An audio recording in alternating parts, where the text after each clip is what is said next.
सीधा कहानी में कूदते हैं। आज हम एक ऐसी कहानी को डिकोड करने वाले हैं जो साइंस फिक्शन, सस्पेंस और सर्वाइवल का एकदम परफेक्ट मिक्स है। हम एक बहुत ही हैरत अंगेज सोर्स मटेरियल की गहराई में उतरेंगे, तो बिना किसी देरी के चलिए इस रोमांचक सफर पर निकलते हैं। जरा सोच कर देखिए, कोई अचानक एक गहरी नींद से जागता है। आसपास कोई इंसान नहीं है, बस अनंत और गहरा अंतरिक्ष। और सबसे खौफनाक बात पता है क्या है? उसे रत्ती भर भी याद नहीं कि वो वहां पहुंचा कैसे। अजीब लग रहा है ना? यही हमारे मेन कैरेक्टर ग्रेस की असलियत है। सच में असली घबराहट तो यहीं से शुरू होती है। ग्रेस जिस स्पेसशिप में फंसा है उसका नाम है हेल मेरी। जब वो थोड़ा होश संभालकर शिप को एक्सप्लोर करता है तो उसे एक बहुत बड़ा झटका लगता है। उसके दोनों क्रू मेंबर्स अब इस दुनिया में नहीं रहे। सफर के दौरान ही उनकी मौत हो चुकी है। अब बात करने के लिए वहां सिर्फ एक एआई सिस्टम है जिसका नाम मैरी है। और हाँ, ग्रेस को ये भी एहसास होता है कि वो पूरे 2 साल तक कोमा में था। मतलब शुरुआत ही कितनी भयानक है। धरती पर मंडराता खतरा, एस्ट्रोफेज। जैसे जैसे ग्रेस की याददाश्त वापस आती है, कहानी में एक बहुत बड़ा ट्विस्ट आता है। उसे याद आता है कि वो धरती पर बच्चों को विज्ञान पढ़ाता था। तभी एक अजीब घटना हुई। वीनस ग्रह से एक रहस्यमयी वेव निकलती हुई दिखी, जिसे पेट्रोवा लाइंस का नाम दिया गया। असल में ये एक एलियन माइक्रो ऑर्गेनिज्म था जो सीधा हमारे सूरज तक पहुंच रहा था और उसकी सारी गर्मी को सोख रहा था। इसे नाम मिला एस्ट्रोफेज। सूरज लिटरली ठंडा पड़ रहा था। 30, जी हाँ, बस 30 साल। ये कोई मामूली नंबर नहीं है। ये इंसानियत के खत्म होने की एक डरावनी उल्टी गिनती थी। साइंटिस्ट ने साफ कर दिया था कि अगर सूरज इसी तरह से ठंडा होता रहा तो ठीक 30 साल बाद धरती पर एक नया हिमयुग यानी आइस एज आ जाएगा। हर तरफ तबाही। अब ये देखना काफी दिलचस्प है कि ग्रेस इस पूरे मामले में कैसे जुड़ा। सालों पहले उसकी इस थ्योरी का बहुत मजाक उड़ाया गया था कि बिना पानी के भी जीवन पनप सकता है। उसे साइंटिस्ट कम्युनिटी से बाहर कर दिया गया और वो एक स्कूल टीचर बन गया।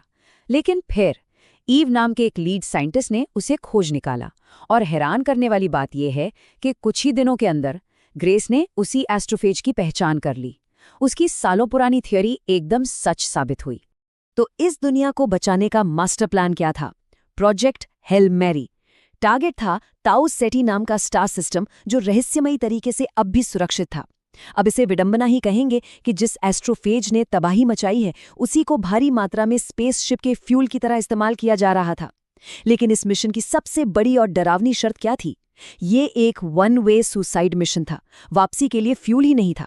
उन्हें बस वहां जाकर हल ढूंढना था और छोटी मानव रहित शिप से जानकारी धरती तक भेजनी थी। अकेलेपन के इस डरावने सफर में अचानक एक बहुत बड़ा मोड़ आता है। स्पेस में ग्रेस का सामना एक और शिप से होता है। उसमें से जो एलियन बाहर आता है, ग्रेस उसका नाम रखता है रॉकी, क्योंकि वो दिखने में बिल्कुल किसी पत्थर जैसा था।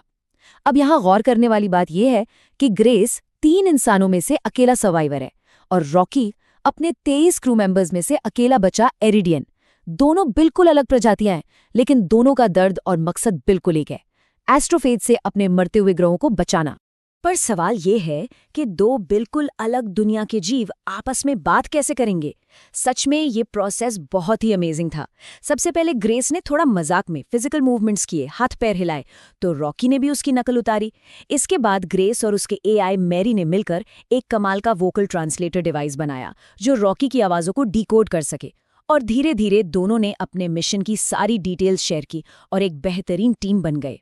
रॉकी के बारे में कुछ चीजें वाकई बहुत दिलचस्प है, जैसे कि ऑक्सीजन उसके लिए किसी खतरनाक जहर की तरह है, इसलिए वो हमेशा एक प्रोटेक्टिव क्रिस्टल डोम के अंदर रहता है।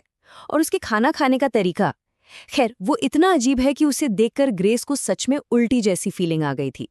लेकिन इन सबसे बढ़कर रॉकी एक मास्टर स्पेसशिप मैकेनिक है।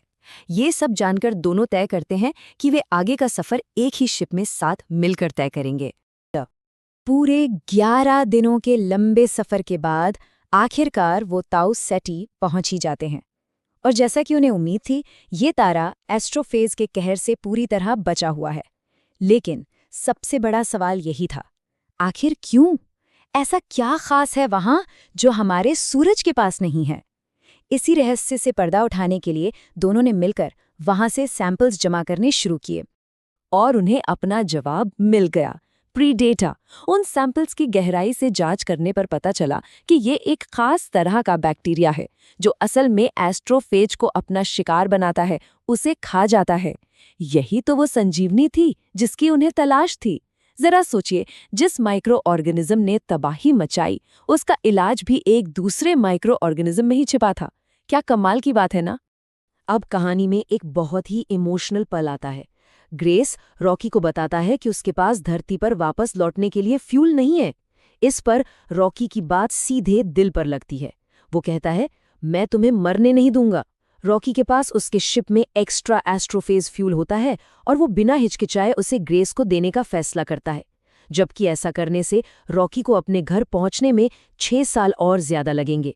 इसे ही कहते हैं सच्ची दोस्ती। लेकिन ताऊ सेटी पर मुश्किलें अभी खत्म नहीं हुई थीं। वहां की बहुत ज्यादा ग्रेविटी में सैंपल इकट्ठा करते वक्त अचानक से इंजन में आग लग जाती है और एक जोरदार धमाका होता है। ग्रेस बुरी तरह घायल होकर बेहोश हो जाता है। तब रॉकी अपनी जान की परवाह किए बिना अपना सुरक्षित क्रिस्टल डोम तोड़ देता है। वो ग्रेस को बाहर निकालता है और हाइपर स्लीप में डाल देता है ताकि शिप का एआई उसका सही से इलाज कर सके। जब ग्रेस को होश आता है तो उसकी याददाश्त पूरी तरह लौट आती है और एक बहुत ही कड़वा सच सामने आता है। असल में ग्रेस कोई वॉलंटियर हीरो था ही नहीं। जब असली टीम हादसे का शिकार हो गई तो ईव ने ग्रेस को इस मिशन पर जाने को कहा था। ग्रेस बहुत डर गया था और उसने साफ मना कर दिया था, लेकिन ईव के गार्ड्स ने उसे जबरदस्ती पकड़कर कोमा में डाल दिया और शिप पर लाद दिया। अब समझ आया कि शुरुआत में उसे कुछ याद क्यों नहीं था। अब सब कुछ सेट लग रहा था। दोनों अपने अपने घर लौटने के लिए तैयार थे, लेकिन तभी एक इमरजेंसी अलार्म बजता है। तबाही मच चुकी थी। जिस प्रेडेटर बैक्टीरिया को उन्होंने अपनी अपनी दुनिया बचाने के लिए जमा किया था, वो गलती से बाहर लीक हो जाता है और ग्रेस की शिप का एस्ट्रोफेज फ्यूल ही खाने लगता है। मतलब जिस चीज ने उन्हें नई उम्मीद दी थी, वही अब उनके घर लौटने का रास्ता बंद कर रही थी। ग्रेस ने तुरंत दिमाग लगाया और प्रेडेटर सैंपल्स को सुरक्षित तरीके से पैक कर लिया। लेकिन उसी पल उसे एक और खौफनाक बात का एहसास हुआ। रॉकी के शिप में भी तो यही बैक्टीरिया फैल गया होगा, और अगर ऐसा हुआ तो रॉकी रास्ते में ही मारा जाएगा। ग्रेस के सामने एक बहुत बड़ी दुविधा थी।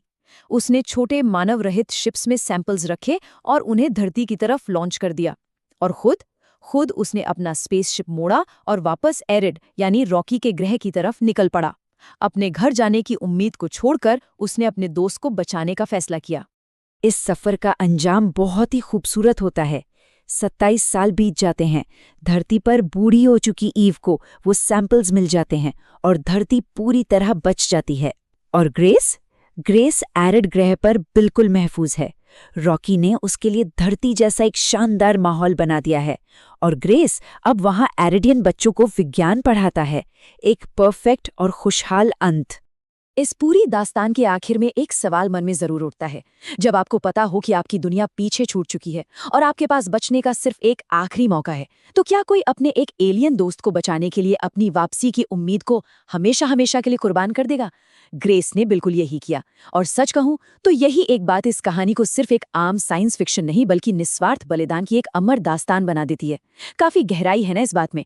खैर, आज के इस विश्लेषण में बस इतना ही। सीखते रहिए और ऐसे ही शानदार किस्सों को हमारे साथ डिकोड करते रहिए।